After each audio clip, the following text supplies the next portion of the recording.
ಕೃಷ್ಣಾಯಾದವೇಂದ್ರಾಯ ಜ್ಞಾನಮುದ್ರಾಯ ಯೋಗಿನೇ ನಾಥಾರ್ಗುಣೇಶಾಯ ನಮೋ ವೇದಾಂತವೇದಿನೇ ರಾಮಾಯ ರಾಮಭದ್ರಾಯ ರಾಮಚಂದ್ರಾಯ ವೇಧಸೆ ರಘುನಾಥಾಯ ನಾಥಾಯ ಸೀತಾಯ ಪದೇ ನಮಃ ಮನೋಜವಂ ಮಾರುತತುಲ್ಯ ವೇಗಂ ಜಿತೇಂದ್ರಿಯಂ ಬುದ್ಧಿಮತಾಂ ವರಿಷ್ಠಂ ವಾತಾತ್ಮಜಂ ವಾನರಯೋತ್ತಮುಖ್ಯಂ ಶ್ರೀರಾಮದೂತಂ ಶರಣಂ ಪ್ರಪದ್ಯೆ ನಾರಾಯಣಂ ನಿಖಿಲಪೂರ್ಣಗುಣೈಕದೇಹಂ ನಿರ್ದೋಷಂ ಆಪ್ಯತಮಂ ಅಪಿ ಅಖಿಲೈಃ ಸುವಾಕ್ಯೈಃ ಅಸ್ಯೋದ್ಭವಾದಿದಂ ಅಶೇಷವಿಶೇಷತೋಪಿ ವಂದ್ಯಂ ಸದಾ ಪ್ರಿಯತಮಂ ಮಮ ಸನ್ಯಮಾಮಿ. ಓಂ ನಾರಾಯಣಂ ನಮಸ್ಕೃತ್ಯ ನರಂ ಚೈವ ನರೋತ್ತಮಂ ದೇವೀಂ ಸರಸ್ವತೀಂ ವ್ಯಾಸಂ ತತೋ ಜಯಮುದೀರಯೇತ್. ವ್ಯಾಸಾಯ ಭವನಾಶಾಯ ಶ್ರೀಶಾಯ ಗುಣರಾಶಿ ಹೃದಯಾಯ ಶುದ್ಧವಿದ್ಯಾಯ ಮಧ್ವಾಯ ಜನಮೋ ನಮಃ. ತಪಸ್ವಾಧ್ಯಾಯ ಶುಶ್ರೂಷಾ ಕೃಷ್ಣ ಪೂಜಾರತಂ ಮನೀಂ ವಿಶ್ವೇಶಮಿಷ್ಟದಂ ವಂದೇ ಪರಿವ್ರಾಟ್ ಚಕ್ರವರ್ತಿನಂ. ಓಂ ಓಂ ಅಥಾತೋ ಬ್ರಹ್ಮ ಜಿಜ್ಞಾಸಾ. ಓಂ ಶ್ರೀ ಗುರುಭ್ಯೋ ನಮಃ. ಹರಿ ಓಂ. ಇವಾಗ ಏನೆಲ್ಲ ಕಥೆ ಆಯಿತು ಅನ್ನುವಂಥದ್ದನ್ನು ಮಧ್ವಾಚಾರ್ಯರು ಹೇಳಿದ್ದಾರೆ. ಮಹಾಭಾರತದಲ್ಲಿ ಸಹ ಬಂದಿದೆ, ಹಾಗೆ ಇದೇ ಕಥೆ ಭಾಗವತದಲ್ಲಿ ಸಹ ಬಂದಿದೆ. ಸೊ ಭಾಗವತದಲ್ಲಿ ಬಂದದ್ದನ್ನು ಅಂತೇಳಿದರೆ ಸ್ವಲ್ಪ ನೋಡುವ ಏನಂತ ಬಂದಿದೆ ಅಂತ. ಹೀಗೆ ಯುಧಿಷ್ಠಿರ ಶುರು ಮಾಡ್ತಾನೆ ಯಾವುದು ಯಜ್ಞವನ್ನು. ಸೊ ಯಾರೆಲ್ಲ ಬಂದಿದ್ದಾರೆ ಅಂತ ನೋಡಿದರೆ ಶ್ರೀಕೃಷ್ಣ ದ್ವೈಪಾಯನರು ಅಂದರೆ ವೇದವ್ಯಾಸರು, ಆಮೇಲಿಂದ ಪರಶುರಾಮಾಚಾರ್ಯರು, ಆಮೇಲೆ ಸುಮಂತು, ಗೌತಮ ಅಂತೆ, ವಸಿಷ್ಠರು, ಚ್ಯವನ, ಕಣ್ವರು, ಮೈತ್ರೇಯ, ವಿಶ್ವಾಮಿತ್ರರು, ವಾಮದೇವರು ಯಾರೆಲ್ಲ ಬಂದಿದ್ದಾರೆ ನೋಡಿ. ಪರಾಶರರು, ಗರ್ಗ, ವೈಶಂಪಾಯನರು, ಆಮೇಲಿಂದ ಅಥರ್ವಣ, ಕಶ್ಯಪ, ಧೌಮ್ಯ, ಪರಶುರಾಮಾಚಾರ್ಯರು, ಶುಕ್ರಾಚಾರ್ಯರು. ಸೊ ಇಷ್ಟೆಲ್ಲ ಜನ ಬಂದಿದ್ದಾರೆ. ಇಷ್ಟೆಲ್ಲ ದ್ರೋಣಾಚಾರ್ಯರು, ಭೀಷ್ಮ ಪಿತಾಮಹ, ಕೃಪಾಚಾರ್ಯರು, ಧೃತರಾಷ್ಟ್ರ, ದುರ್ಯೋಧನ, ಅವನ 100 ಜನ ತಮ್ಮಂದಿರು ಎಲ್ಲ, ಇಡೀ ಯಾದವ ಕುಲ ಎಲ್ಲ ಬಂದಿದೆ ಅಲ್ಲಿಂದ, ಬಲರಾಮನೇ ಮೊದಲಾದವರು. ಸೊ ಹೀಗೆ ಎಲ್ಲ ರಾಜರುಗಳು, ಮಂತ್ರಿಗಳು, ಬ್ರಾಹ್ಮಣ, ಕ್ಷತ್ರಿಯ, ವೈಶ್ಯ, ಶೂದ್ರರು, ಸಮಸ್ತ ಪ್ರಜೆಗಳು ಇಂದ್ರಪ್ರಸ್ಥಕ್ಕೆ ಆಗಮಿಸಿದ್ದಾರೆ ಈ ಯಜ್ಞಶಾಲೆಯಲ್ಲಿ. ಆದ್ದರಿಂದಲೇ ಇಡೀ ವಿಶ್ವವೇ ಆ ಯಜ್ಞಶಾಲೆಯಲ್ಲಿ ನೆರವೇರಿದೆ ಅನ್ನುವಂಥದ್ದು. ಆ ನಂತರ ಸೊ ವಿಧಿವತ್ತಾಗಿ ವೇದವ್ಯಾಸರ ಬ್ರಹ್ಮನಾಗಿ ಕೂತು ಸೊ ಉಳಿದ ಎಲ್ಲ ಋಷಿಮುನಿಗಳು, ಪುರೋಹಿತರುಗಳೆಲ್ಲ ಸೇರಿ ಯಜ್ಞವನ್ನು ಮಾಡಿಸಿದರು. ಯಾರಿಂದ? ಯುಧಿಷ್ಠಿರನಿಂದ. ಈಗ ಪ್ರಶ್ನೆ ಏನು ಬಂತು ಅಂತ ಹೇಳಿದರೆ, ಅಗ್ರಪೂಜೆ ಯಾರಿಗೆ ಅನ್ನುವಂಥದ್ದನ್ನು. ಸೊ ಎಷ್ಟು ಮತಿಗಳೋ ಅಷ್ಟು ಮತಗಳು ಅಂತ. ಒಂದೊಂದು ತಲೆಯಲ್ಲಿ ಅವರಿಗೆ ಇವ್ರಿಗೆ ಕೊಡ್ತಾರೆ, ಇವ್ರಿಗೆ ಕೊಡ್ತಾರೆ, ಇವ್ರಿಗೆ ಕೊಡ್ತಾರೆ, ಅವ್ರಿಗೆ ಕೊಡ್ತಾರೆ ಅಂತ. ಹೀಗೆ ಎಷ್ಟು ಮತಿಗಳೋ ಅಷ್ಟು ಮತಗಳು ಅಂತ. ಹೀಗೆ ಸರ್ವಸಮ್ಮತವಾದ ನಿರ್ಣಯ ಅಲ್ಲಿ ಆಗಲಿಲ್ಲ. ಅಷ್ಟಾಗುವಾಗ ಯುಧಿಷ್ಠಿರ, ನಮಗೆ ಗೊತ್ತು ಯಾಕೆ ಕೇಳಿದ್ದು ಅಂತ, ಎಲ್ರಿಗೂ ಗೊತ್ತಾಗಬೇಕು. ಭಗವಂತ ಶ್ರೀಕೃಷ್ಣ ಭಗವಂತ ಅನ್ನುವಂಥದ್ದು, ಸರ್ವೋತ್ತಮ ಸರ್ವಶಕ್ತನಾದ ಭಗವಂತ ಅನ್ನುವಂಥದ್ದು ಎಲ್ರಿಗೂ ಗೊತ್ತಾಗಬೇಕು. ಇದು ಹೆಚ್ಚಿನ ರಾಜರುಗಳಿಗೆ ಗೊತ್ತಿಲ್ಲ ಅನ್ನುವಂಥ ಇದನ್ನು ಎಲ್ಲ ಹೇಳಿದ್ದಾರೆ ನಮಗೆ ಮಧ್ವರು.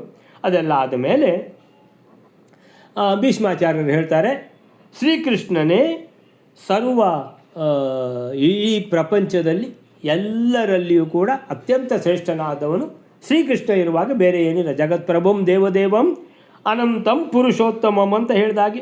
ಸೊ ಶ್ರೀಕೃಷ್ಣನ ಹೆಸರೇ ಹೇಳಿದಾಗ ಸೊ ಎಲ್ಲ ಒಳ್ಳೆಯವರಿಗೆ, ಋಷಿಮುನಿಗಳಿಗೆಲ್ಲ ಬಹಳ ಇದಾಗ್ತದೆ.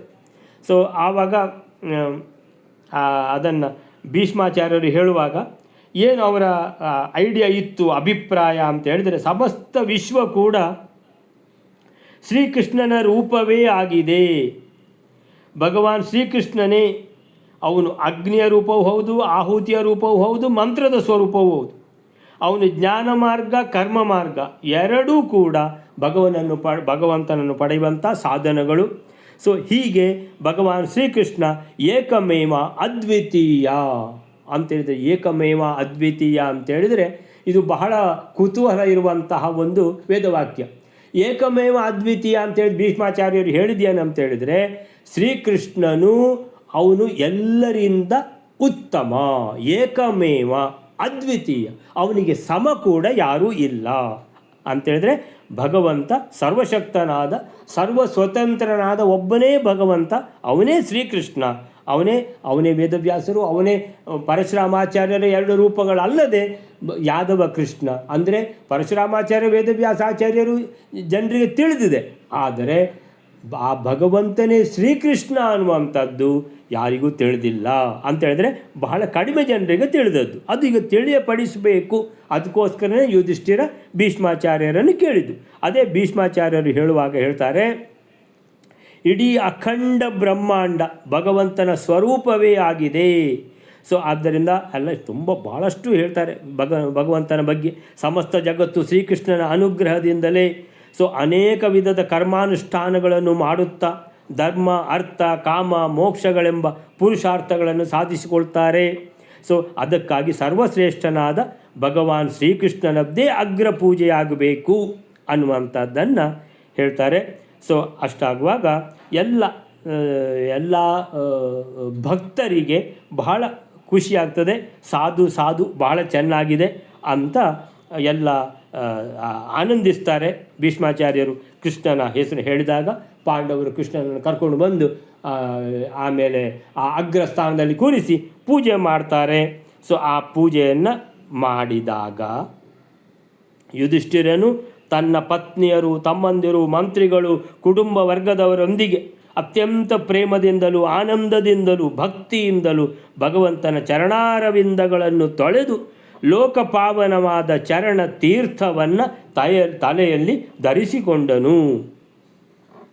ಆಗ ಅವನು ಭಗವಂತನಿಗೆ ರೇಷ್ಮೆಯ ಪೀತಾಂಬರವನ್ನು, ಬಹು ಅಮೂಲ್ಯವಾದ ಆಭರಣಗಳನ್ನು ಸಮರ್ಪಿಸಿದನು. ಆ ಸಮಯದಲ್ಲಿ ಅವನ ಕಣ್ಣುಗಳು ಪ್ರೇಮಾನಂದದ ಅಶ್ರುಗಳಿಂದ ತುಂಬಿ ಹೋಗಿ ಭಗವಂತನನ್ನು ಸರಿಯಾಗಿ ನೋಡಲಿಕ್ಕೆ ಸಾಧ್ಯ ಆಗಲಿಲ್ಲ ಅನ್ನುವಂಥದ್ದು. ಭಕ್ತಿಯ ಪರಾಕಾಷ್ಠೆಯಲ್ಲಿ ಆನಂದ ಬಾಷ್ಪ ಸುರಿದಿದೆ ಯುಧಿಷ್ಠಿರನ ಕಣ್ಣುಗಳಿಂದ. ಹೀಗೆ ಅಗ್ರಪೂಜೆಯಿಂದ ಸಮ್ಮಾನಿತನಾದ ಶ್ರೀಕೃಷ್ಣನನ್ನು ನೋಡಿ ಆ ಸಭೆಯಲ್ಲಿ ಕುಳಿತಿದ್ದವರೆಲ್ಲರೂ ಕೈ ಜೋಡಿಸಿಕೊಂಡು ಶ್ರೀಕೃಷ್ಣಾಯ ನಮೋ ನಮಃ, ಕೃಷ್ಣನಿಗೆ ಜಯವಾಗಲಿ ಎಂದು ಹೇಳಿ ನಮಸ್ಕರಿಸತೊಡಗಿದರು. ಆಕಾಶದಿಂದ ಪುಷ್ಪವೃಷ್ಟಿಯಾಯಿತು. ಇದೆಲ್ಲ ಕತೆ. ಈ ರೀತಿ ಅಗ್ರಪೂಜೆ ನೆರವೇರಿತು. ಈಗ ಹೇಳ್ತಾರೆ, ಯಾರು ಈ ಕತೆ ಭಾಗವತದ ಕತೆ ಅಲ್ವಾ, ಯಾರು ಹೇಳೋದು? ಶುಕಾಚಾರ್ಯರು. ಯಾರಿಗೆ ಹೇಳೋದು? ಪರೀಕ್ಷಿತ ರಾಜನಿಗೆ. ಹೇ ಪರೀಕ್ಷಿತ, ತನ್ನ ಆಸನದಲ್ಲಿ ಕುಳಿತಿದ್ದ ಶಿಶುಪಾಲ ಇದೆಲ್ಲ ನೋಡಿ ಕೇಳ್ತಾ ಶ್ರೀಕೃಷ್ಣನ ಗುಣಗಾನ ಕೇಳಿ ಕ್ರೋಧಗೊಂಡು ಎದ್ದು ನಿಂತು ತುಂಬಿದ ಸಭೆಯಲ್ಲಿ ಕೈಯನ್ನು ಮೇಲಕ್ಕೆತ್ತಿ ಅಸಹಿಷ್ಣುತೆ ಅಂದರೆ ತಡ್ಕೊಳ್ಳಿಕ್ಕಾಗುವುದಿಲ್ಲ, ಆ ರೀತಿ ನಿರ್ಭಯನಾಗಿ ಭಗವಂತನಿಗೆ ಕೇಳಿಸುವಂತೆ ಅತ್ಯಂತ ಕಠೋರವಾದ ಮಾತುಗಳನ್ನು ಹೇಳಲಿಕ್ಕೆ ಶುರು ಮಾಡಿದ. ಹೇಳ್ತಾನೆ, ಕಾಲನೇ ಈಶ್ವರನಾಗಿದ್ದಾನೆ ಎಂದು ಹೇಳಿದ ಶ್ರುತಿಯ ಮಾತು ಅಕ್ಷರಶಃ ಸತ್ಯವಾಗಿದೆ. ಲಕ್ಷ ಪ್ರಯತ್ನ ಮಾಡಿದರೂ ಈ ಕಾಲ ಅನ್ನುವಂಥದ್ದು ತನ್ನ ಕೆಲಸವನ್ನು ಮಾಡಿಯೇ ತೀರ್ತದೆ. ಇಲ್ಲಿ ಮಕ್ಕಳ ಮತ್ತು ಮೂರ್ಖರ ಮಾತುಗಳಿಂದ ದೊಡ್ಡ ವಯೋವೃದ್ಧರ, ಜ್ಞಾನವೃದ್ಧರ ಬುದ್ಧಿ ಕೂಡ ಪಲ್ಲಟ ಆಗ್ತದೆ. ಇದಕ್ಕೆ ಪ್ರತ್ಯಕ್ಷ ಪ್ರಮಾಣ ಏನಿದು? ಕೃಷ್ಣನಿಗೆ ಅಗ್ರಪೂಜೆ ಕೊಡುವುದಂತ ಹೇಳಿದರೆ ಇದು ಮಕ್ಕಳ ಮಾತು, ಮೂರ್ಖರ ಮಾತು ಅಂತ ಹೇಳ್ತಾನೆ. ಭೀಷ್ಮಾಚಾರ್ಯರಿಗೂ ಏನಾಗಿದೆ? ವಯೋವೃದ್ಧರು ಅಂತ ಹೇಳ್ತಾನೆ ನೋಡಿ. ವಯೋವೃದ್ಧರು, ಜ್ಞಾನವೃದ್ಧರು ಅಂತ ಹೇಳಿದರೆ ವಯಸ್ಸಾಗಿದೆ ಅವರಿಗೆ, ಅರುಳು ಮರುಳು ವಯಸ್ಸಾದವರಿಗೆ. ಸೊ ಆ ಭೀಷ್ಮಾಚಾರ್ಯರ ಮಾತು ಕೇಳಿ ಯಾರಾದರೂ ಕೃಷ್ಣನಿಗೆ ಅಗ್ರಪೂಜೆ ಕೊಡ್ತಾರಾ ಅಂತ ಅದರ ಅರ್ಥ ಒಂದು. ಹೀಗೆ ಇಷ್ಟೆಲ್ಲ ಇಲ್ಲಿ ದೊಡ್ಡ ತಪಸ್ವಿಗಳಿದ್ದಾರೆ, ಆಮೇಲಿಂದ ವಿದ್ವಾಂಸರಿದ್ದಾರೆ, ವ್ರತನಿಷ್ಠರಿದ್ದಾರೆ. ಸೊ ಅಂತಹ ಜ್ಞಾನಿಗಳನ್ನು, ಪರಮ ಋಷಿಗಳನ್ನು, ಬ್ರಹ್ಮನಿಷ್ಠರನ್ನು ಇವರನ್ನೆಲ್ಲ ಬಿಟ್ಟು ಈ ಕಲಂಕನಾದ ಗೊಲ್ಲ ಹೇಗೆ ತಾನೇ ಅಗ್ರಪೂಜೆಗೆ ಅಧಿಕಾರಿಯಾಗಬಲ್ಲ? ನೋಡಿ ಅವನ ಮಾತು ಯಾರ್ದು? ಶಿಶುಪಾಲಂದು. ಸೊ ಶಿಶುಪಾಲ ಹುಟ್ಟಿದ ಕೂಡಲೇ ಅದು ಅಲ್ಲಿ ಏನದು ಚರ್ಚೆ ಆಗ್ತದೆ. ಆ ಶಿಶುಪಾಲನನ್ನು ಅಂತೇಳಿದರೆ ಕೃಷ್ಣನೇ ಕೊಲ್ತಾನೆ ಅನ್ನುವಂಥದ್ದು ಶಿಶುಪಾಲನ ತಾಯಿಗೆ ಗೊತ್ತಾದಾಗ, ಶಿಶುಪಾಲನ ತಾಯಿ ಅಂತೇಳಿದರೆ ಕೃಷ್ಣನಿಗೆ ವಸುದೇವನ ತಂಗಿಯ ಮಗ ತಾನೆ ಯಾರು ವಸುದೇವನ ತಂಗಿ ಕುಂತಿ, ಇನ್ನೊಂದು ತಂಗಿ ಶಿಶುಪಾಲನ ತಾಯಿ. ಸೊ ಹಾಗಾದರೆ ಕೃಷ್ಣನಿಗೆ ಚಿಕ್ಕಮ್ಮನ ಮಗ ಅವ.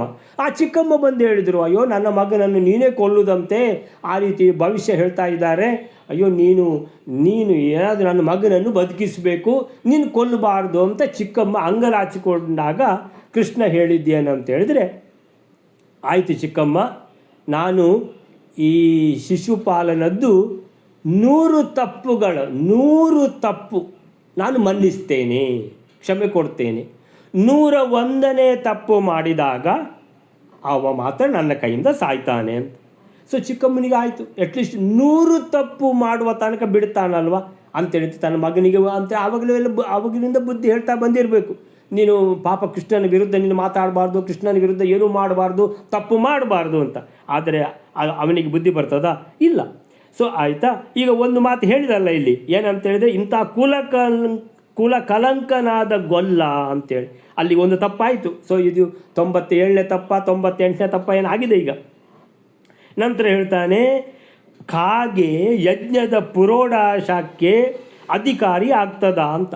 ಯಜ್ಞದ ಪುರೋಡಾಶ ಅಂತ ಹೇಳಿದರೆ ಯಜ್ಞಕ್ಕೆ ಮಾಡುವಂಥ ಪಾಯಸ, ಆ ಪಾಯಸ ಕಾಗೆಗೆ ಕೊಡೋದಿದೆಯಾ ಅಂತ. ಅಂದರೆ ಇವ ಕಾಗೆ ಅಂತ ಕರೆದದ್ದು ಯಾರನ್ನು? ಕೃಷ್ಣನನ್ನು. ಇಂತಹ ಶಿಶುಪಾಲ, ಇದು ಬಹುಶಃ 98ನೇದಾಗಿರ್ಬೋದು. ಆಮೇಲೆ ಇವನಿಗೆ, ಈ ಕೃಷ್ಣನಿಗೆ ಯಾವುದೇ ವರ್ಣ ಇಲ್ಲ, ಆಶ್ರಮ ಇಲ್ಲ, ಇವನ ಕುಲ ಇಲ್ಲ. ಇವಂದೇ ಚಿಕ್ಕಮ್ಮನ ದೊಡ್ಡಮ್ಮನ ಮಗ ಅವ, ಆದರೆ ಇವ ಹೇಳೋದು ಅವನಿಗೆ ಕುಲವೇ ಇಲ್ಲ. ಇವ ಎಲ್ಲ ಧರ್ಮಗಳಿಂದ ಹೊರಗಾಗಿರುವವನು. ಇವನು ವೇದ ಮತ್ತು ಲೋಕ ಮರ್ಯಾದೆಗಳನ್ನು ಉಲ್ಲಂಘಿಸಿ ಮನಬಂದಂತೆ ವರ್ತಿಸ್ತಾನೆ. ಇವನಲ್ಲಿ ಯಾವುದೇ ಗುಣಗಳಿಲ್ಲ. ಇವನು ಇಂತಹ ಸ್ಥಿತಿಯಲ್ಲಿ ಇಂತಹ ಈ ದನ ಕಾಯುವವ ಅಗ್ರ ಪೂಜೆಗೆ ಹೇಗೆ ಅರ್ಹನಾಗ್ತಾನೆ? ಬಹುಶಃ 99ನೇದ್ದು ಬಹುಶಃ ಆಗಿರಬೇಕು. ಇದು ತಪ್ಪು. ಆಮೇಲಿಂದ ಹೇಳ್ತಾನೆ, ಯಯಾತಿ ರಾಜನು ಈ ಯದುಕುಲಕ್ಕೆ, ಇವನ ವಂಶಕ್ಕೆ ಶಪಿಸಿದ್ದು ನೀವೆಲ್ಲ ತಿಳಿದಿರುವಿರಿ. ಅದಕ್ಕಾಗಿ ಸತ್ಪುರುಷರು ಈ ವಂಶವನ್ನೇ ಬಹಿಷ್ಕರಿಸಿದ್ದಾರೆ. ಇವರೆಲ್ಲ ಸದಾಕಾಲ ಮಧುಪಾನದಲ್ಲಿ ಆಸಕ್ತರಾಗಿರ್ತಾರೆ. ಹೀಗಿರುವಾಗ ಇವನು ಹೇಗೆ ಅಗ್ರ ಪೂಜೆಗೆ ಯೋಗ್ಯನಾಗ್ತಾನೆ? ಆಮೇಲಿಂದ ಹೇಳ್ತಾನೆ ಎಂಥದ್ದು, ಇವನು ಮಥುರೆಯನ್ನು ತ್ಯಜಿಸಿ ಅಲ್ಲಿಂದ ಎಲ್ಲಿ ಸಮುದ್ರದಲ್ಲಿ ದುರ್ಗವನ್ನು ರಚಿಸಿಕೊಂಡಿರ್ತಾನೆ. ಅಲ್ಲಿಂದ ಇವರು ಹೊರಗೆ ಬಂದಾಗ ಕಳ್ಳರಂತೆ ಪ್ರಜೆಗಳನ್ನೆಲ್ಲ ತೊಂದರೆಪಡಿಸ್ತಾನೆ. ಹೀಗೆ ಇಂತಹ ಬಹುಶಃ ಕಳ್ಳರಂತೆ ತೊಂದರೆಪಡಿಸ್ತಾನೆ ಅನ್ನುವಂಥದ್ದು ಯಾವುದು? ಅವನು ಸಮುದ್ರದಲ್ಲಿ ದುರ್ಗವನ್ನು ರಚಿಸಿಕೊಂಡು ಅಲ್ಲಿಂದ ಇವರು ಹೊರಗೆ ಬಂದಾಗ ಕಳ್ಳರಂತೆ ಪ್ರಜೆಗಳನ್ನು ತೊಂದರೆಪಡಿಸ್ತಾನೆ ಅನ್ನುವಂಥದ್ದು ಬಹುಶಃ 100ನೇ ತಪ್ಪಾಗಿರಬೇಕು. ಸೊ ಹೀಗೆ ಹೇಳ್ತಾರೆ ಶುಕಮುನಿಗಳು, ಪರೀಕ್ಷಿತನೇ ಹೀಗೆ ನಿರ್ಭಾಗ್ಯನಾದ ಶಿಶುಪಾಲ. ನಿರ್ಭಾಗ್ಯ ಅಂತ ಯಾಕೆ ಹೇಳ್ತಾರೆ ಅಂತ ಹೇಳಿದ್ರೆ 100ನೇ ತಪ್ಪು ಆಗಿ ಹೋಯಿತು ಇವಂದು. ಹೀಗೆ ಅನೇಕ ಕರ್ಣ ಕಠೋರವಾದ ಮತ್ತು ಅಶುಭವಾದ ಮಾತುಗಳಿಂದ ಕೃಷ್ಣನನ್ನು ನಿಂದೆ ಮಾಡುತ್ತಿರಲು ಸಿಂಹವು ನರಿಯ ಕೂಗನ್ನು ಅಲಕ್ಷಿಸುವಂತೆ ಭಗವಂತ ಶ್ರೀಕೃಷ್ಣ ಅವನೊಡನೆ ಏನನ್ನೂ ಮಾತನಾಡಲಿಲ್ಲ ಅಂತೇಳಿದರೆ 99ನೇ ತಪ್ಪಿನ ಸಂಗತಿ ಹೇಳ್ತಾರೆ. ಎಂದರೆ ಇನ್ನು ಲಾಸ್ಟಿಗೆ ಈಗ 100ನೇ ತಪ್ಪು ಮಾಡ್ತಾನೆ, ಆಗ ಅಂತೇಳಿದರೆ ಅವನದು ಕತೆ ಮುಗೀತದೆ ಅಂತ. ಹೀಗೆ ಆದರೆ ಸಭಾಸದರಿಗೆ ಭಗವಂತನ ನಿಂದೆಯನ್ನು ಕೇಳಲಿಕ್ಕಾಗದೆ ಕೆಲವರೆಲ್ಲ ಹೊರಗೆ ಹೋದರು. ಯಾಕಂತೇಳಿದರೆ ಎಲ್ಲಿ ಭಗವಂತನ ಅಥವಾ ಭಗವಂತನ ಭಕ್ತರ ನಿಂದೆ ಆಗ್ತದೋ ಅಲ್ಲಿಂದ ಹೊರಟು ಹೋಗಬೇಕು, ಅಲ್ಲಿ ನಿಲ್ಲಬಾರ್ದು ಅಂತ ಹೇಳ್ತದೆ ಭಾಗವತ. ಸೊ ಹೀಗೆ ಕೆಲವರೆಲ್ಲ ಹೊರಗೋದ್ರು. ಕೆಲವರೆಲ್ಲ ರಾಜರುಗಳು ಶಿಶುಪಾಲನನ್ನು ಕೊಂದು ಹಾಕಲಿಕ್ಕೆ ಅಂತೇಳಿ ಆಯುಧಗಳನ್ನು ಧರಿಸಿ ಎದ್ದು ನಿಂತರು. ಆದರೂ ಶಿಶುಪಾಲ ಗಾಬರಿಗೊಳ್ಳಲಿಲ್ಲ ಅಂತ ಹೇಳ್ಕೊಂಡು ಇಷ್ಟೆಲ್ಲ ಭಾಗವತ ಇದರ ಈ ಸಂಗತಿಯನ್ನು ವರ್ಣನೆ ಮಾಡ್ತದೆ. ಸೊ ಅಲ್ಲಿವರೆಗೆ ಆಗಿದೆ. ಈಗ ಶಿಶುಪಾಲನದ್ದು ಏನಾಗಿದೆ, ನೆಕ್ಸ್ಟ್ ಶ್ಲೋಕ ವೈಲಾರೆ ಬಹುಶಃ 260ನೇದ್ದ 259ನೇದು. ಹಾಂ. ಶ್ರೀ ಗುರುಭ್ಯೋ ನಮಃ. ಮೈವವಧ್ಯಾವಿತಿ ತಾವಾಹ ಯತ್ಕೇಶವ ಪುರಾ ತತ್ಶ್ರುತ್ವಾ ಭೀಮಸೇನೋಪಿ ಸ್ಥಿತೋ ಭೀಷ್ಮಕರಗ್ರಹಾತ್ 259ನೇ ಶ್ಲೋಕ. ಶಿಶುಪಾಲನನ್ನು ಕೊಲ್ಲಲಿಕ್ಕಂದು ಮುಂದೆ ಬಂದಂತಹ ಆ ಭೀಮನನ್ನು ಭೀಷ್ಮಾಚಾರ್ಯರು ತಡೆದು ಕೈ ಹಿಡಿದು ನಿಲ್ಲಿಸುತ್ತಾರೆ. ತದನಂತರ ಭೀಮನಿಗೆ ಅವರು ಯಾಕೆ ಅವನು ಶಿಶುಪಾಲನ್ನು ಕೊಲ್ಲಬಾರದು ಅಂತ ಕಾರಣವನ್ನು ಕೊಡುತ್ತಾರೆ. ಅವ್ರೇನ್ ಹೇಳ್ತಾರೆ ಅಂದ್ರೆ, ಸನಂದನಾದಿಯ ಋಷಿಗಳು ಹಿಂದೆ ಜಯ ವಿಜಯರಿಗೆ ಶಾಪ ಕೊಡುವ ಕಾಲದಲ್ಲಿ ಶ್ರೀಹರಿಯು ಜಯ ವಿಜಯರಿಗೆ ನೀವು ನನ್ನಿಂದಲೇ ಮುಂದಕ್ಕೆ ಸಂಹರಿಸಲ್ಪಡತಕ್ಕವರು ಆಗುವಿರಿ ಅಂತ ಮಾತು ಕೊಡುತ್ತಾನೆ. ಈ ಪ್ರಕಾರ ಆ ಜಯ ವಿಜಯರನ್ನು ಕುರಿತು ಯಾವುದನ್ನು ಹೇಳಿರುವನೋ ಅದನ್ನು ಭೀಮಸೇನನು ಕೇಳಿ ಭೀಷ್ಮಾಚಾರ್ಯರಿಂದ ಮಾಡಲ್ಪಟ್ಟ ತನ್ನ ಹಸ್ತಗ್ರಹಣದಿಂದ, ಅಂದರೆ ಭೀಷ್ಮಾಚಾರ್ಯರು ತನ್ನ ಕೈಯನ್ನು ಹಿಡಿದುದರಿಂದ ಶತ್ರುಗಳಿಗೆ ಅವನು ವಿಶೇಷ ಭಯಂಕರನಾದರೂ ಕೂಡ ಸುಮ್ಮನೆ ಕೂತನಂತೆ.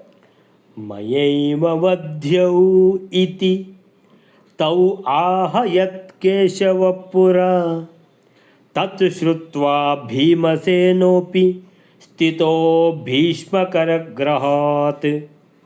ಮಯೇವ ವಧ್ಯೌ. ಈಗ ಸನಂದಾದಿಗಳ ಶಾಪ ಸಿಕ್ಕಿದೆ ಜಯ ವಿಜಯರಿಗೆ. 3 ಜನ್ಮ ರಾಕ್ಷಸರಾಗಿ ಹೋಗಿ ಹುಟ್ಟಿ ಎಲ್ಲಿ ಭೂಮಿಯಲ್ಲಿ ನೀವಿಲ್ಲಿ ಭಗವಂತನ ದ್ವಾರಪಾಲಕರಾಗಿರಲಿಕ್ಕೆ ನೀವು ಫಿಟ್ ಇಲ್ಲ ಅಂತ ನೀವು 3 ಜನ್ಮ ರಾಕ್ಷಸ ಜನ್ಮವನ್ನು ತಾಳಿ ಅನುಭವಿಸಿ ಅಂತ ಹೇಳ್ಕೊಂಡು ಶಾಪ ಕೊಟ್ಟಾಗ ಹೋಗಿ ಅವರು ಕಾಲಿಗೆ ಬಿದ್ದಿದ್ದಾರೆ. ಭಗವಂತನದ್ದು ನಮ್ಮಿಂದ ತಪ್ಪಾಯಿತು, ಆದರೆ ಈ ಬ್ರಾಹ್ಮಣರು ಈ ರೀತಿ ಶಾಪ ಕೊಟ್ಟುಬಿಟ್ಟಿದ್ದಾರೆ ಅಂತ ಭಗವಂತ ಹೇಳ್ತಾನೆ, ನಾನು ಬ್ರಾಹ್ಮಣರ ಅಧೀನ, ನಾನು ಬ್ರಾಹ್ಮಣರಿಗೆ ಏನೂ ಹೇಳುವುದಿಲ್ಲ ನಾನು. ಸೊ ಅಂತಹ ಅವರು ನನ್ನ ದೊಡ್ಡ ಭಕ್ತರು, ಅವರಿಂದಾಗಿ ಈ ಪ್ರಪಂಚ ಉಳಿದಿರುವಂಥದ್ದು. ಆದ್ದರಿಂದ ಶ್ರೀಕೃಷ್ಣ ಹೇಳ್ತಾನೆ, ನೀವು ಮಾಡಿದ್ದು ತಪ್ಪು, ಆದರೆ ಒಂದು ಮಾತು ಕೊಡ್ತೇನೆ ನಿಮಗೆ, ನಿಮ್ಮ 3 ಜನ್ಮದಲ್ಲಿ ರಾಕ್ಷಸ ಜನ್ಮದಲ್ಲಿಯೂ ಕೂಡ ಆ ಜನ್ಮವನ್ನು ನಾನೇ ಅಂತ್ಯ ಮಾಡುವುದು. ಅದೇ ಥರ ಹಿರಣ್ಯಕಶಿಪು, ಹಿರಣ್ಯಾಕ್ಷ ಅವರನ್ನು ಕೊಂದದ್ದು ಕೂಡ ಭಗವಂತನೇ. 2ನೇ ಜನ್ಮದಲ್ಲಿ ರಾವಣ ಕುಂಭಕರ್ಣರನ್ನು ಕೊಂದದ್ದು ಕೂಡ ಭಗವಂತನೇ ರಾಮಾವತಾರದಲ್ಲಿ. ಆಮೇಲಿಂದ ಈಗ ಶಿಶುಪಾಲ ದಂತವಕ್ರರನ್ನು ಕೃಷ್ಣ ಅವತಾರದಲ್ಲಿ ಭಗವಂತನೇ ಕೊಲ್ಲುವುದು ಎನ್ನುವಂಥದ್ದು ಪೂರ್ವ ನಿಶ್ಚಿತವಾದದ್ದು. ಸೊ ಮಯೇವ ವಧ್ಯವು, ನಿಮ್ಮನ್ನು ನಾನೇ ಕೊಲ್ತೇನೆ ಅಂತ. ಹಾಗಾದರೆ ಅದೇ ಶಿಶುಪಾಲ 3ನೇ ಜಯ ವಿಜಯರಲ್ಲಿ ಆ ಜಯ, ಇದು 3ನೇ ರಾಕ್ಷಸ ಜನ್ಮ ಯಾರಿಗೆ? ಈ ಶಿಶುಪಾಲನಿಗೆ. ಆದ್ದರಿಂದ ಶಿಶುಪಾಲನನ್ನು ಭಗವಂತನೇ ಕೊಲ್ಲುವುದು ಅಂತ ಭೀಷ್ಮಾಚಾರ್ಯರು ಏನು ಮಾಡಿದ್ದಾರೆ, ಭೀಮಸೇನಿಗೆ ಕೈ ಹಿಡಿದು ನಿಲ್ಲಿಸಿ ಕಿವಿಯಲ್ಲಿ ಹೇಳಿದ್ದಾರೆ, ನೀನಲ್ಲ ಕೊಲ್ಲುವುದು, ಭಗವಂತ ಕೊಲ್ಲುವುದು, ಇದು ಪೂರ್ವ ನಿಶ್ಚಿತವಾಗಿದೆ, ಹೀಗೆ ಉಂಟು ಕತೆ ಅಂತ ಅಲ್ಲಿ ಸ್ವಲ್ಪ ಕಥೆಯನ್ನು ಹೇಳ್ತಾರೆ ಭೀಮಸೇನಿಗೆ. ಮಯೇವ ವಧ್ಯವು, ನಾನೇ ಕೊಲ್ಲುವುದು, ಮಯಾ ಏವ, ನನ್ನಿಂದಲೇ, ಮಯಾ ಏವ, ನನ್ನಿಂದಲೇ, ವಧ್ಯವು. ವಧ್ಯವು ಅಂದರೆ 2 ಜನ ಯಾರು? ಜಯ ವಿಜಯರು. ಈ 3ನೇ ಜನ್ಮ ಯಾರು? ಶಿಶುಪಾಲ ದಂತವಕ್ರ. ಸೊ ಇವರು ನನ್ನಿಂದಲೇ ಸಾಯುವುದು ಅಂತ ಮಾತು ಕೊಟ್ಟಿದ್ದಾನಪ್ಪ ಭಗವಂತ. ಸೊ ನೀನು ಯಾಕೆ ಹೋಗ್ತೀಯ ಅಂತ. ಇತಿ ತೌ ಅಂದರೆ ಈ ರೀತಿ, ತೌ ಆಹಾ, ಇವರು ಈ ಶಿಶುಪಾಲ ಮತ್ತು ದಂತವಕ್ರ ಇಬ್ಬರೂ ಕೂಡ ಭಗವಂತನಿಂದಲೇ ಕೊಲ್ಲಲ್ಪಡುವವರು. ಇತಿ ಆಹಾ ಅಂತೇಳಿ ಹೇಳಿದರು ಭೀಷ್ಮಾಚಾರ್ಯರು. ಯತ್ ಕೇಶವಪುರ, ಪುರ ಮೊದಲೇ, ಕೇಶವ ಭಗವಂತನು, ಯತ್ ಈ ಪ್ರತಿಜ್ಞೆ ಮಾಡಿಯಾಗಿದೆ, ಮಾತು ಕೊಟ್ಟಾಗಿದೆ ಅವರಿಗೆ.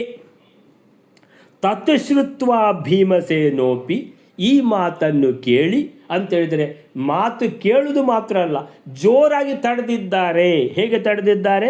ಸ್ಥಿತೋ ಭೀಷ್ಮ ಕರಗ್ರಹಾತ್, ಭೀಷ್ಮಾಚಾರ್ಯರ ಕರ, ಕರ ಅಂದರೆ ಕೈ, ಭೀಷ್ಮ ಅಂದರೆ ಭೀಷ್ಮಾಚಾರ್ಯರು, ಕರ ಅಂದರೆ ಕೈ, ಗ್ರಹಾತ್ ಅಂತೇಳಿದರೆ ಭೀಷ್ಮಾಚಾರ್ಯರು ಭೀಮನ ಕೈಯನ್ನು ಹಿಡಿದು ನಿಲ್ಲಿಸಿದ್ದಾರೆ. ಎಲ್ಲಿಗೆ ಹೋಗ್ತೀನಿ ನೀನು ಅಂತ. ಸೊ ಈ ರೀತಿ ಹೇಳಿದಾಗ ಸ್ಥಿತಃ, ಸ್ಥಿತಃ ಅಂತೇಳಿದರೆ ಅವನು ಸುಮ್ಮನಾದ ಭೀಮಸೇನ. ಸೊ ಮಯೇವ ವಧ್ಯೌ ಏನು ಹೇಳ್ತಾರೆ ಭಗವಂತ ಅವರಿಗೆ ಹೇಳಿರುವಂಥದ್ದು ಜಯ ವಿಜಯರಿಗೆ, ನಿಮ್ಮ 3 ರಾಕ್ಷಸ ಜನ್ಮದಲ್ಲಿಯೂ ಕೂಡ ನಾನೇ ನಿಮ್ಮನ್ನು ಕೊಲ್ತೇನೆ.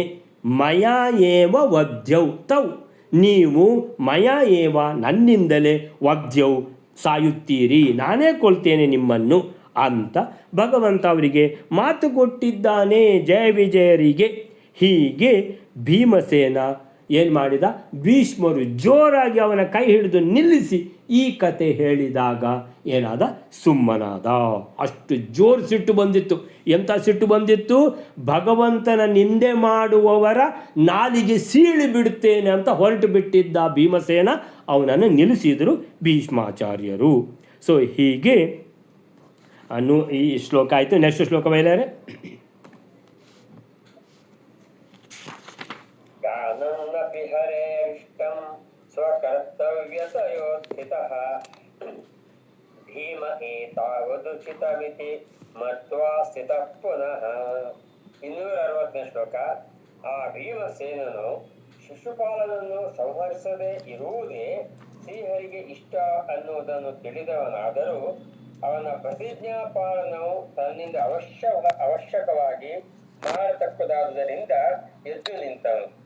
ಹೀಗೆ ಉದ್ಯೋಗ ಮಾಡತಕ್ಕದೇ ಯೋಗ್ಯವು, ಅಂದರೆ ತಾನು ಸಂಹರಿಸುವುದು ಯೋಗ್ಯವಲ್ಲ ಎಂದು ತಿಳಿದು ಭೀಷ್ಮಾಚಾರ್ಯರು ಕೈಯನ್ನು ಹಿಡಿದರು ಎನ್ನುವ ನೆಪದಿಂದ ಸುಮ್ಮನೆ ಕೂತುಕೊಂಡನು.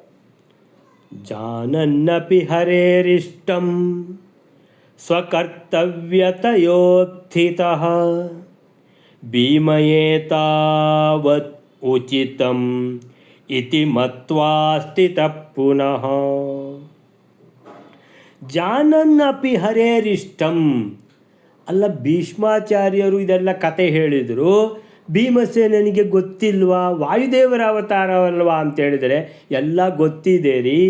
ಜಾನನ್ನಪಿ ಹರೇರಿಷ್ಟಂ. ಜಾನನ್ನಪಿ ಅಂದರೆ ತಿಳಿದೇ ಇದ್ದಾನೆ ಭೀಮಸೇನ, ತಿಳಿದಿಲ್ಲ ಅಂತ ಅಲ್ಲ. ಹರೇಹೇ ಇಷ್ಟಂ, ಹರೇಹೇ ಭಗವಂತನ ಇಷ್ಟಂ, ಇಷ್ಟ. ಭಗವಂತನ ಇಷ್ಟ ಅಂದ್ರೇನು, ಭಗವಂತ ಮಾತು ಕೊಟ್ಟಿದ್ದಾನೆ ಏನು, ನಿಮ್ಮನ್ನು ನಾನೇ ಕೊಲ್ಲುವುದು. ಹಾಗಾದರೆ ಇದು 3ನೇ ಜನ್ಮ, ಶಿಶುಪಾಲದಂತ ವಕ್ರ. ಈ ಶಿಶುಪಾಲನ ವಧೆ ಭಗವಂತನ ಕೈಯಿಂದಲೇ ಆಗಬೇಕು. ಗೊತ್ತಿಲ್ವಾ? ಗೊತ್ತಿದೆ. ಸೊ ಅವನಿಗೆ ಗೊತ್ತಿರಲಿಲ್ವಾ, ಯಾರಿಗೆ? ಹನುಮಂತನಿಗೆ ರಾವಣನನ್ನು ಭಗವಂತನೇ ಕೊಲ್ಲುವುದು ಅಂತ. ಹೌದು, ಅದಕ್ಕೋಸ್ಕರನೇ ಮುಷ್ಟಿಯಿಂದ ರಾವಣನ ತಲೆಗೆ ಗುದ್ದಿದ್ದಾನೆ.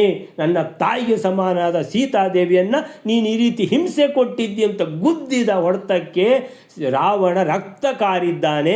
ಆದರೆ ಸಾಯಲಿಕ್ಕೆ ಬಿಡಲಿಲ್ಲ, ಅದಕ್ಕಿಂತ ಒಂಚೂರು ಕಡಿಮೆ ಶಕ್ತಿ ಉಪಯೋಗಿಸಿದ್ದಾನೆ. ಅಂದರೆ ಇನ್ನು ಅಯ್ಯೋ ಎಷ್ಟು ಜೋರು ಶಕ್ತಿ ಹಾಕಿದರೆ ಸತ್ತು ಬಿಡ್ತಾನಂತ ಚೂರು ಕಡಿಮೆ ಮಾಡಿದ್ದಾನೆ.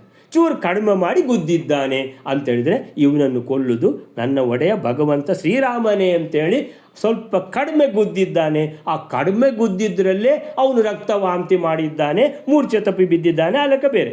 ಅದೇ ಥರ ಹಾಗಾದರೆ ಒಂದು ವೇಳೆ ಭೀಮಸೇನ, ಒಂದು ವೇಳೆ ಭೀಷ್ಮಾಚಾರ್ಯರು ತಡೆಯದೇ ಇದ್ದರೆ ಏನಾಗ್ತಿತ್ತು ಅಂತೇಳಿದರೆ, ಹನುಮಂತ ಹೇಗೆ ರಾವಣನ ತಲೆಗೆ ಗುದ್ದಿದ್ದಾನೋ ಹಾಗೆ ಮುಷ್ಟಿಯಿಂದ ಭೀಮಸೇನ ಕೂಡ ಶಿಶುಪಾಲನ ತಲೆಗೆ ಗುದ್ದುತ್ತಿದ್ದ. ಶಿಶುಪಾಲ ಕೂಡ ರಕ್ತಕಾರಿ ಮೂರ್ಛೆ ತಪ್ಪಿ ಬೀಳ್ತಿದ್ದ ಅನ್ನುವಂಥದ್ದನ್ನು ಊಹಿಸಿಕೊಳ್ಬೋದು. ಸೊ ಜಾನನ್ನಪಿ ಹರೇರಿಷ್ಟಂ ಸ್ವಕರ್ತವ್ಯತಯೋತ್ಥಿತಃ. ಆದರೆ ತನ್ನ ಕರ್ತವ್ಯ, ಸ್ವಕರ್ತವ್ಯ, ಯಾರು ಭಗವಂತನ ನಿಂದೆ ಮಾಡ್ತಾರೋ, ಭಗವಂತನ ಭಕ್ತರ ನಿಂದೆ ಮಾಡ್ತಾರೋ ಅವರ ನಾಲಿಗೆ ಸೀಳಿ ಬಿಡ್ತೇನೆ ಅಂತ ಹೊರಟಿದ್ದಾನೆ. ಸ್ವಕರ್ತವ್ಯತಯ, ತನ್ನ ಕರ್ತವ್ಯ ಏನು, ತನ್ನ ಪ್ರತಿಜ್ಞೆ ಏನು, ನಿಂದಕರನ್ನು ನಾನು ಬಿಡುವುದಿಲ್ಲ, ಅವರ ತಪ್ಪಿಗೆ ಶಿಕ್ಷೆ ಕೊಟ್ಟೇ ಕೊಡ್ತೇನಂತ ಹೊರಟ ವಾಯುದೇವರ ಅವತಾರವಾದ ಭೀಮಸೇನ ಸ್ವಕರ್ತವ್ಯತಯ, ತನ್ನ ಕರ್ತವ್ಯದ ಕಾರಣದಿಂದ ಸ್ವಕರ್ತವ್ಯತಯ ಉತ್ಥಿತ, ಎದ್ದು ನಿಂತು ಏನು ಹೋಗ್ತೇನೆ ಈಗ, ಅವನನ್ನು ಬಿಡುವುದಿಲ್ಲ ಅಂತ ಹೋಗಿದ್ದ. ಆದರೆ ಭೀಮ ಏತಾವತ್ ಉಚಿತಮಿತಿ, ಈಗ ಯಾವಾಗ ಭೀಷ್ಮಾಚಾರ್ಯರು ಹೀಗೆ ಜೋರಾಗಿ ತಡೆದರೋ, ಕೈ ಹಿಡಿದುಕೊಂಡು ಈ ರೀತಿ ಹೋಗಲಿಕ್ಕೆ ನಿನ್ನನ್ನು ಬಿಡುವುದಿಲ್ಲ ಅಂತ ತಡೆದರೋ, ಸರಿ ಹಾಗಾದರೆ ಭೀಷ್ಮಾಚಾರ್ಯರು ಹೇಳಿದ್ದಕ್ಕೂ ಒಂದು ಗೌರವ ಕೊಡಬೇಕಂತ ಹೇಳಿಬಿಟ್ಟು ಭೀಮ ಏತಾವತ್ ಉಚಿತಂ, ಈಗ ಸಾಕು ಇಷ್ಟೇ, ಯಾಕಂದರೆ ಭೀಷ್ಮಾಚಾರ್ಯರ ಆಜ್ಞೆಯನ್ನು ಉಲ್ಲಂಘಿಸಿ ಅವನಿಗೋಗಿ ಮುಷ್ಟಿ ಪ್ರಹಾರ ಮಾಡೋದು ಬೇಡ ಅಂತ ಭೀಮ ಏತಾವತ್ ಉಚಿತಂ, ಸರಿ ನಾನು ಇದು ಮಾಡಿ ಪ್ರತಿಭಟನೆ ಮಾಡಿದ್ದೇನಲ್ವ, ಭಗವಂತನ ಭಕ್ತರಿಗೆ ಶಿಕ್ಷೆ ಕೊಡ್ತೇನೆ ಅಂತ ಇಷ್ಟು ಪ್ರತಿಭಟನೆ ಮಾಡಿದ್ದು ಸಾಕು ಅಂತ ಭೀಮ ಏತಾವತ್ ಉಚಿತಂ, ಇಷ್ಟು ಸಾಕು ಅಂತೇಳಿಬಿಟ್ಟು, ಇಷ್ಟು ಯೋಗ್ಯ, ಇನ್ನು ಸಾಕು, ಇನ್ನು ಹೆಚ್ಚಿಗೆ ಮಾಡಬಾರ್ದು ಅಂತೇಳಿ ಇತಿ ಮತ್ವ ಸ್ಥಿತ ಪುನಃ, ಇಷ್ಟು ಆ ತಲೆಯಲ್ಲಿ ತಗೊಂಡು ಇಷ್ಟೇ ಸಾಕು, ಇನ್ನು ಬೇಡ, ಯಾಕಂದರೆ ಭೀಷ್ಮಾಚಾರ್ಯರನ್ನು ಆಜ್ಞೆ ಉಲ್ಲಂಘಿಸಿ ಹೋಗಬಾರದು ಅಂತೇಳಿಬಿಟ್ಟು ಸುಮ್ಮನೆ ಕೂತ. ಮತ್ವ ಹೀಗೆ ತಿಳಿದು ಪುನಃ ಸ್ಥಿತ, ಸುಮ್ಮನೆ ಕೂತನು. ಸೊ ಇದಕ್ಕೆ ಏನು ಹೇಳ್ತಾರೆ ಅಂತ ಹೇಳಿದ್ರೆ, ಭೀಮಸೇನನು ಶ್ರೀಹರಿಯ ಸಂಕಲ್ಪ, ಶ್ರೀಹರಿಯ ಪ್ರತಿಜ್ಞೆ, ವಚನ ಕೊಟ್ಟದ್ದು ಎಲ್ಲ ತಿಳಿದವನಾಗಿದ್ದನು.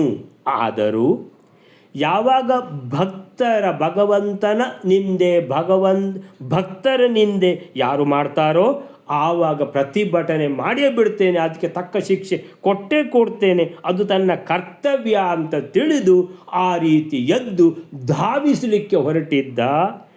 ಆಮೇಲೆ ಯಾವಾಗ ಭೀಷ್ಮಾಚಾರ್ಯರು ತಡೆದೇ ಬಿಟ್ಟರು ಅವನನ್ನು, ನಿನ್ನನ್ನು ಹೋಗ್ಲಿಕ್ಕೆ ನಾನು ಬಿಡೋದಿಲ್ಲ, ಹೀಗೆ ಉಂಟು ಕತೆ, ಅದು ಭಗವಂತನೇ ಕೊಲ್ಲಬೇಕು, ನೀನಲ್ಲ, ನೀನು ಸಾಮಾನ್ಯದ ಮುಷ್ಟಿಯಲ್ಲಿ ಪೆಟ್ಟು ಹೊಡೆದ್ರೂ ಅವ ಬದುಕುವುದಿಲ್ಲ ಅಂತ ಎಣಿಸಿಕೊಂಡು ಆ ರೀತಿ ತಡೆದ ಕಾರಣ ಬಳಿಕ ಇಷ್ಟು ಮಾಡಿದ್ದು ಉಚಿತ ಅಂತ ಭಾವಿಸಿ ಇನ್ನು ಸಾಕು ಅಂತೇಳಿಬಿಟ್ಟು ಸುಮ್ಮನಾದ. ಸೊ ಹೀಗೆ ಎಲ್ಲ ವಿಷಯ ಗೊತ್ತಿದ್ದು ತನ್ನ ಪ್ರತಿಭಟನೆ ಮಾತ್ರ ತಾನು ಮಾಡುವಂಥದ್ದು ತನ್ನ ಕರ್ತವ್ಯ ಅಂತೇಳಿ ತಾನು ಮಾಡಿದ್ದಾನೆ. ಅಲ್ಲಿಗೆ ಆ ಶ್ಲೋಕ ಆಯ್ತು. ನೆಕ್ಸ್ಟ್ ಶ್ಲೋಕ ಮೇಲೆರೆ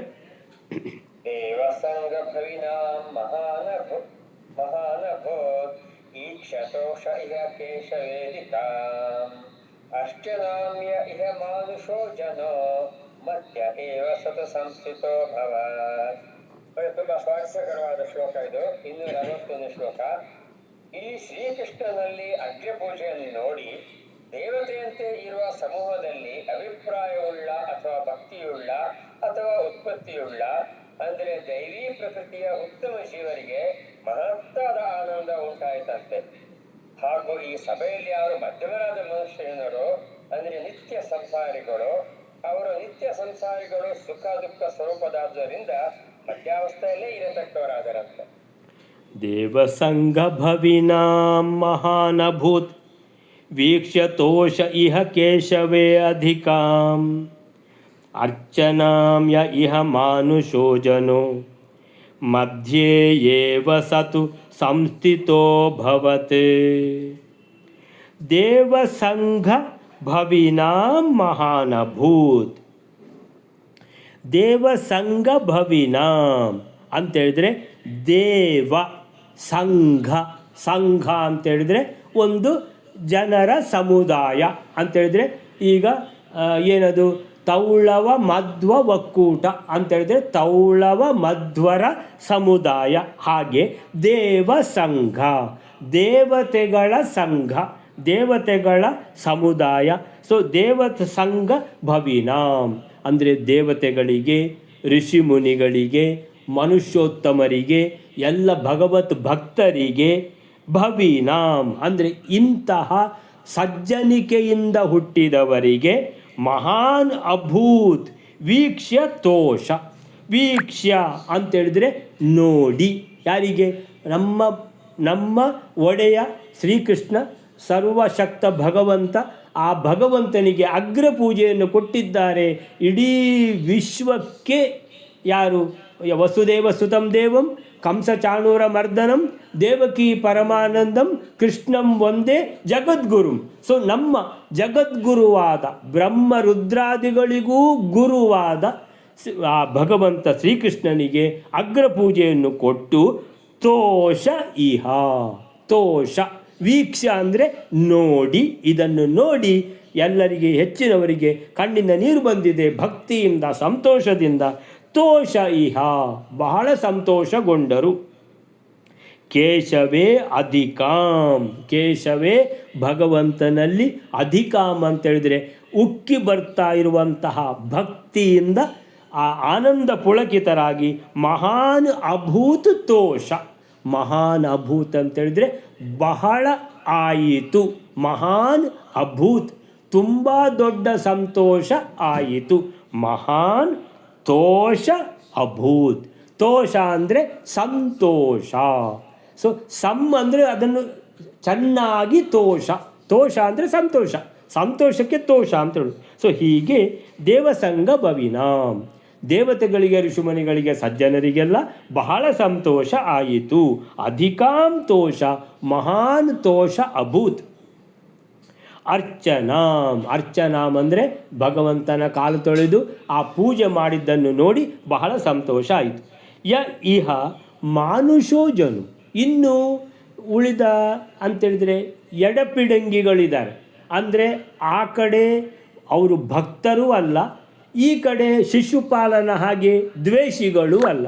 ಸೊ ಹೀಗೆ ಮಧ್ಯದಲ್ಲಿ ಅವರಿಗೆ ಯಾವುದಕ್ಕೂ ಪುರ್ಸೋತಿಲ್ಲ. ಈಗ ನಮ್ಮಲ್ಲಿ ನಾವೆಲ್ಲ ನೋಡ್ತೀವಲ್ಲ, ಸೊ ಬೆಳಿಗ್ಗೆ 7 ಗಂಟೆಗೆ ಹೊರಟ್ರೆ ಮತ್ತು ಅವರಿಗೆ ದಾರಿಯಲ್ಲಿ ಒಂದು 2 ಗಂಟೆ ಹೋಗಲಿಕ್ಕೆ ತಲುಪಲಿಕ್ಕೆ ಬೇಕು ಆಫೀಸಿಗೆ ಹೋಗಲಿಕ್ಕೆ. ಆಫೀಸಿಗೆ ಹೋದ್ಮೇಲೆ ಮತ್ತೆ ರಾತ್ರಿ ಬರುವಂಥದ್ದು, ಅಲ್ಲಿ 9 ಗಂಟೆಗೆ ಹೊರಟ್ರೆ ಮನೆ ಮುಟ್ಟುವಾಗ 11 ಗಂಟೆ. ಸೊ ಅವರಿಗೆ ಮಕ್ಕಳ ಮುಖ ನೋಡಲಿಕ್ಕೂ ಪುರ್ಸೋತಿರೋದಿಲ್ಲ.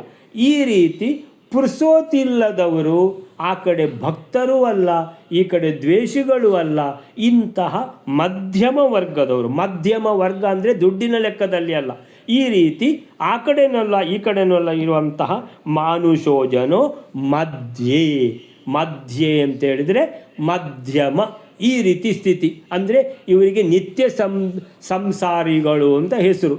ಇವರು ದೇವತೆಗಳು ಸಜ್ಜನರೆಲ್ಲ ಮೋಕ್ಷಕ್ಕೆ ಸ್ವರ್ಗಕ್ಕೆಲ್ಲ ಹೋದರೆ ಆಮೇಲೆ ಇವರು ಮೋಕ್ಷಕ್ಕೆ ಹೋಗ್ತಾರೆ ಅಂತ ಇಟ್ಕೊಳ್ಳಿ. ದೇವತೆಗಳೆಲ್ಲ ಮೋಕ್ಷಕ್ಕೆ ಹೋಗ್ತಾರೆ, ದೇವತೆಗಳು ಮಹಾಸಜ್ಜನರು ಎಲ್ಲ ಮೋಕ್ಷಕ್ಕೆ ಹೋಗ್ತಾರೆ. ಇನ್ನು ಭಗವಂತನ ದ್ವೇಷಿಗಳೆಲ್ಲ ಅಂಧತಮಸ್ಸಿಗೆ ಹೋಗ್ತಾರೆ. ಈ ರೀತಿ ಇವರ ಡಿಪಾರ್ಟ್ಮೆಂಟ್ ಬೇರೆ, ಅವರ ಡಿಪಾರ್ಟ್ಮೆಂಟ್ ಬೇರೆ.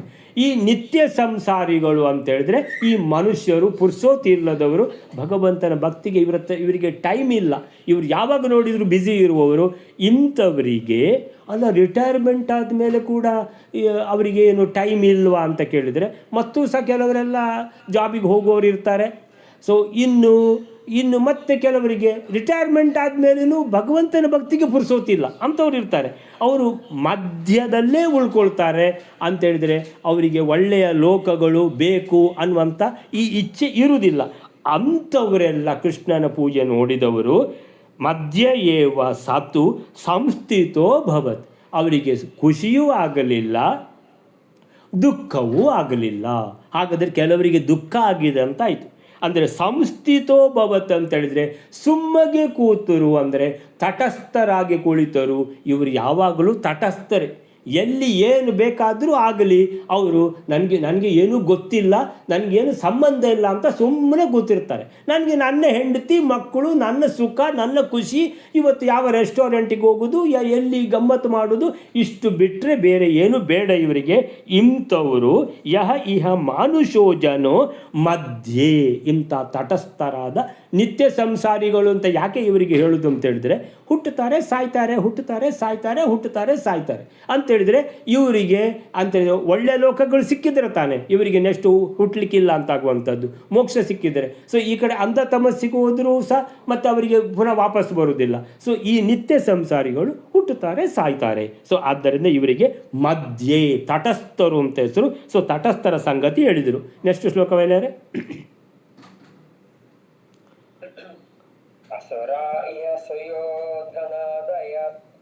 असुरा इह सुयोधनादयः तत्र ते विमनसो बभूविरे दुर्वचोभिरधिकं च चेदिपः कृष्णमार्च दुरुसद्गुणार्णवम्. 262ನೇ ಶ್ಲೋಕ. ಈ ಸಭೆಯಲ್ಲಿ ದುರ್ಯೋಧನೆ ಮೊದಲಾದ ಯಾವ ಅಸುರರು ಇದ್ದರೋ ಅವರು ಶ್ರೀಕೃಷ್ಣನ ಅಗ್ನಿಪೂಜಾ ವಿಷಯದಲ್ಲಿ ವಿರುದ್ಧವಾದ ಮನಸ್ಸುಳ್ಳವರು ಆದರು. ಹಾಗೆ ಶಿಶುಪಾಲನು ಉತ್ಕೃಷ್ಟಗಳಾದ ನಿರ್ದುಷ್ಟಗಳಾದ ಗುಣಗಳಿಂದ ಸಮುದ್ರದಂತೆ ಇರುವ ಶ್ರೀಕೃಷ್ಣನನ್ನು ಬಹಳವಾಗಿ ಕೆಟ್ಟ ಮಾತುಗಳಿಂದ ಹೊಂದಿದನು. ಅಂದರೆ ದುರ್ವಚನಗಳನ್ನು ಕೇಳಿಸುತ್ತಾ ಶ್ರೀಕೃಷ್ಣನನ್ನು ಹೊಂದಿದನು, ಅಥವಾ ಕೆಟ್ಟ ಮಾತುಗಳಿಂದ ಅಧಿಕವಾದ ದೋಷವನ್ನು ಹೊಂದಿಸಿಕೊಟ್ಟನು. ಅಂದರೆ ಗುಣಪರಿಪೂರ್ಣನಾದ ಶ್ರೀಕೃಷ್ಣನಲ್ಲಿ ಅನೇಕ ದೋಷಗಳನ್ನು ಆರೋಪಿಸಿದನು.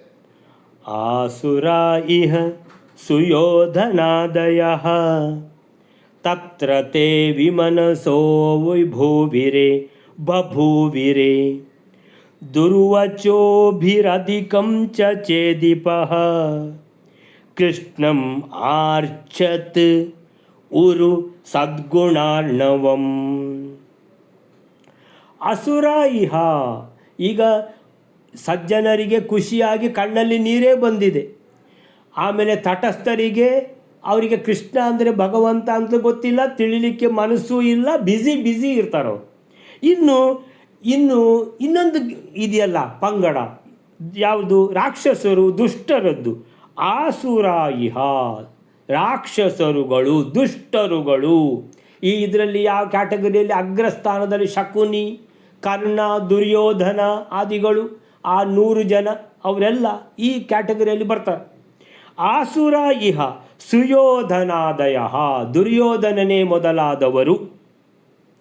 ತತ್ರ, ಅಲ್ಲಿ ಈ ಕೃಷ್ಣನಿಗೆ ಅಗ್ರಪೂಜೆಯನ್ನು ಕೊಡುವಂಥದ್ದನ್ನು ನೋಡಿ ವಿಮನಸೋ ಬಭೂವಿರೆ. ವಿಮನಸೋ ಅಂತೇಳಿದರೆ ಮನಸ್ಸೇ ಕೆಟ್ಟೋಯಿತು. ಅಯ್ಯೋ ದೇವರೇ ಅಂತೇಳಿ ಕೃಷ್ಣನಿಗೆ ಕೊಟ್ರ ಅಂತೇಳಿಬಿಟ್ಟು ಹೊಟ್ಟೆಗೆ ಚೂರಿ ಹಾಕಿದಾಗ ಆಯಿತು. ಅಂದರೆ ಏನದು, ಗಾಯದ ಮೇಲೆ ಉಪ್ಪು ನೀರು ಸುರಿದಾಗೆ ಆ ರೀತಿಯ ವೇದನೆ ಅನುಭವಿಸಲಿಕ್ಕೆ ಶುರು ಮಾಡಿದರು. ವಿಮನಸಃ ಅಂತೇಳಿದರೆ ಮನಸ್ಸೇ ಇಲ್ಲ, ಮೂಡ್ ಔಟ್. ಬಭೂವಿರೆ, ಆದರೂ. ದುರ್ವಚೋಬಿ, ಆದರೆ ಈ ದುಷ್ಟರಲ್ಲಿ ಒಬ್ಬ ಇದ್ದಾನಲ್ಲ, ಯಾರು? ಶಿಶುಪಾಲ. ಇವನು ದುರ್ವಚೋಬಿ, ಕೆಟ್ಟ ಮಾತುಗಳು. ದುರ್ವಚ, ಸುವಚ ಅಂದರೆ ಒಳ್ಳೆ ಮಾತುಗಳು, ದುರ್ವಚ ಅಂದರೆ ಕೆಟ್ಟ ಮಾತುಗಳು. ಸೊ ನಿಂದನೆಯ ಮಾತುಗಳು. ದುರ್ವಚೋಭಿಹಿ, ಯಾವುದು? ಕೆಟ್ಟ ನಿಂದನೆಗಳ ಮಾತುಗಳೊಂದಿಗೆ ಅಧಿಕಂ ಅಂದರೆ ಬಹಳ ಕೆಟ್ಟ ಮಾತುಗಳು. ಏನೆಲ್ಲ ಹೇಳಿದವ?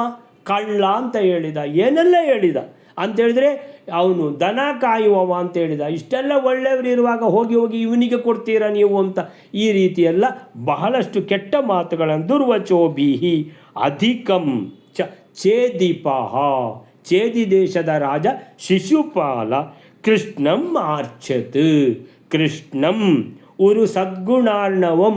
ಉರು ಅಂದರೆ ದೊಡ್ಡ, ಸದ್ಗುಣ ಅರ್ಣವಂ ಅಂತೇಳಿದರೆ ಎಲ್ಲ ಸದ್ಗುಣಗಳು ಹೋಗಿ ಒಂದೇ ಕಡೆ ನೆಲೆಸಿವೆ. ಎಲ್ಲ ಸದ್ಗುಣಗಳಿಂದ ಪೂರ್ಣನಾಗಿದ್ದಾನೆ ಭಗವಂತ. ಜ್ಞಾನ ಅಂತ ತಗೊಂಡ್ರೆ ಪೂರ್ಣನಾಗಿದ್ದಾನೆ, ಶಕ್ತಿ ಅಂತ ತಗೊಂಡ್ರೆ ಅಚಿಂತ್ಯ ಶಕ್ತಿ. ಯಾವ ದೇವತೆಗಳಿಗೂ ಕೂಡ ಊಹಿಸ್ಲಿಕ್ಕೆ ಸಾಧ್ಯ ಇಲ್ಲ ಇಷ್ಟೊಂದು ಶಕ್ತಿಯ ಭಗವಂತನಿಗೆ ಅಂತ. ಅವನ ಶಕ್ತಿ ಎಷ್ಟು ಅಂತ ಯಾರಿಗೂ ಗೊತ್ತಿಲ್ಲ, ಅಂತ ಪೂರ್ಣವಾದ ಶಕ್ತಿ. ಸುಖ ಅಂತ ಕೇಳಿದರೆ ಯಾರಿಗೆ? ಆ ಭಗವಂತನಿಗೆ. ಲಕ್ಷ್ಮೀದೇವಿ ಹತ್ತಿರದಲ್ಲಿ ಕೂತುಕೊಂಡು